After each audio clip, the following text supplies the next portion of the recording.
have a plan to go to west. It's the highway, it's the highway, that's the best. Get your kicks on Route 66. All right, another day of we get our kicks reading book 66, where each day I'm going to bring you a book that is an award-winning book, and it is inspired by a different place in Barrow County. Today I am at, what's the name of this farm? Appalachian Farms. Fowler Farms. Fowler Farm, with my friend the horse here, Mr. Ed. That's what I'm going to call him. I don't know if that's his name, but the farm here, Mr. Ed inspired the reading of This Way, Charlie. It's a real-life friendship book, and I'm going to be reading this to you today. As I read, I'm going to try to model what good readers do, which is to read fluently, which means I'm going to read the words correctly at a good pace. Not too fast, not too slow, and I'm going to read with expression. And as I read, I want you guys to listen, practice what good readers do.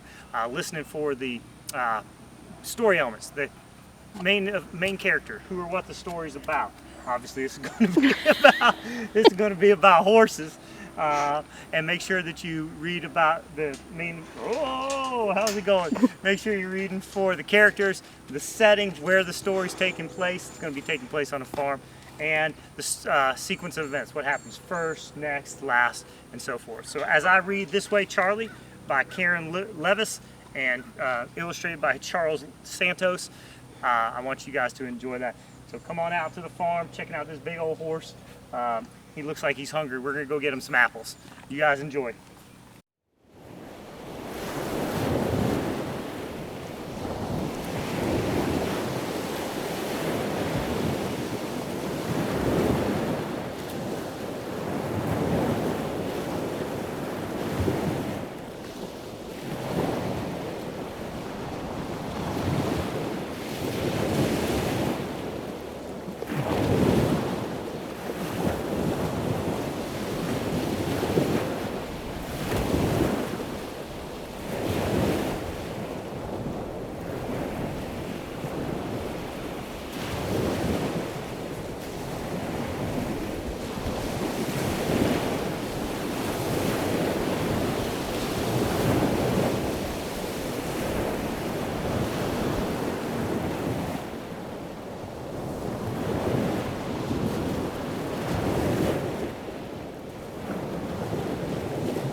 This Way, Charlie, by Karen Levis, illustrated by Charles Santosa.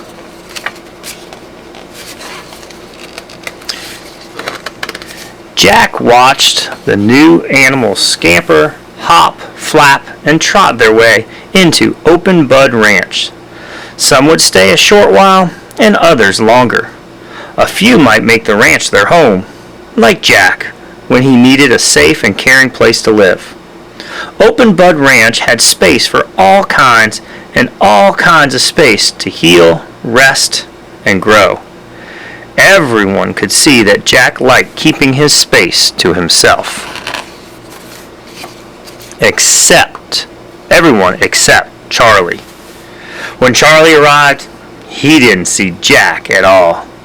"Hey!" bleated Jack. "Pardon me," neighed Charlie. Jack could tell how Charlie swerved this way but not that way, that Charlie could only see out of one of his eyes. Antonia explained that once in a while, for different reasons, blindness happened. She couldn't mend Charlie's sight, like she had the eagle's broken wing, or release him into the wild, like the possum once they'd grown, but she could give Charlie time to see in his own new way.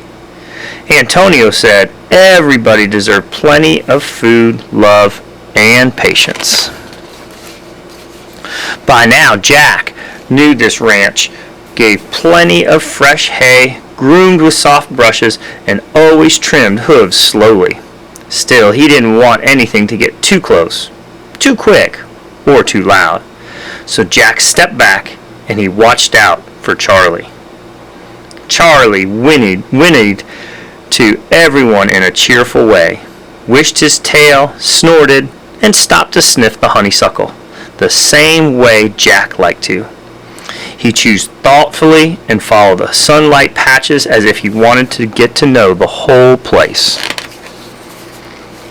But Charlie couldn't go very far on his own. Sometimes he bumped in a oops way, not pushing way.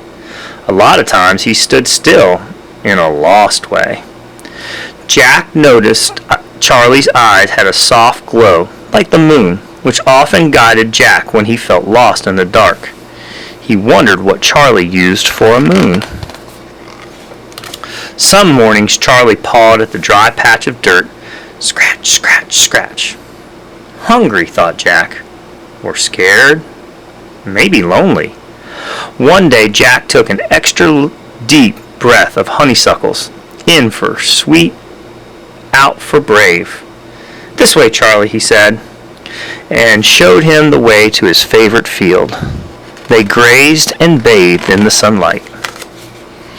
The next day, Jack did it again. This way, Charlie. Jack walked a little ahead on Charlie's seeing side. He slowed down where the trail got steep, stomped when they reached fresh water, and when it got too hot, he called Charlie towards the shade. Hey, Jack called. Hay is for horses, Charlie called back. Soon the next day became every day. Walk, graze, sunbathe, return. Sometimes a quiet, like warm milk filled the space between them. Other times Jack asked Charlie questions about swinging a long tail, about galloping, being so tall, going blind, about bugs, plants, and clouds, about the ranch, the world, and sometimes about dreams. The way I see it, Charlie would answer, and Jack would listen. On cold and wet mornings, instead of going to their place, Jack guided Charlie to the barn. Charlie would step in, but Jack always stayed out. He wanted to go where it looked peaceful and dry, but his body remembered a different barn from long ago that wasn't calm or kind. Charlie couldn't make the rain or the past disappear, but he could show Jack how kindness moves, sounds, and waits for skies to clear and new memories to take shape. Charlie could give Jack an inside, outside, boom, crack. Do you get scared of things you can't see? Jack asked Charlie. All the time, Charlie told back. But the way I see it, that's what a friend like you is for. Friend? Jack chewed the word over like a mouthful of fresh, sweet grass. As the days went by, Charlie began walking more and more slowly. Then one day he stopped. He couldn't see out of either of his eyes now. So Jack moved closer to the center of the path. This way, Charlie? Yes, this way, Jack. They kept walking, one hoof in front of the other, until it felt like Jack's steps were Charlie's, and Charlie's were Jack's. Once when the other goats went galloping by, Charlie said, "We could play with them today." Jack trembled. "Or maybe with the fawns?" Charlie asked. "Or the new raccoon?" "I can't." Making new friends gave Jack a bumpy feeling. "Let's just say hello. The way I see it." "No, you don't see. You can't see." Charlie was surprised. So was Jack. He hadn't meant to snap, so close, so quick, so loud. A new kind of quiet filled the space between them. It felt like a swallow of dry, rotten grass, rumbling around their insides. Maybe that's why they didn't notice the sky was rumbling too. Boom! Crack! Rain came pouring down, so fast and thick that Jack couldn't see Charlie. The wind howled so loud that Charlie couldn't hear Jack. Trees bent, fell, and tangled, trapping Charlie. Jack tried this way and that way, but there was no way in and no way out, so Jack ran.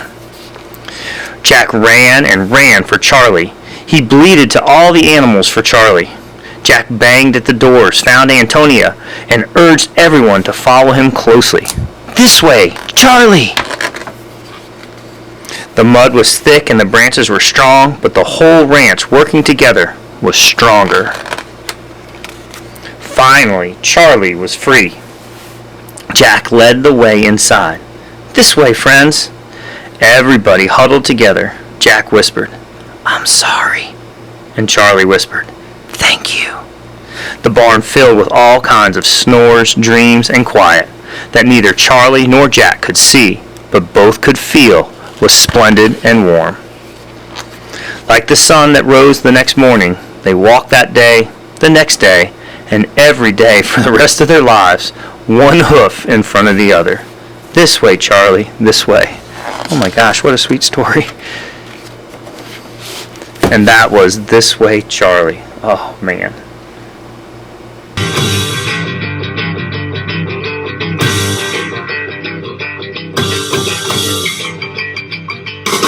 Well, if you have a plan to move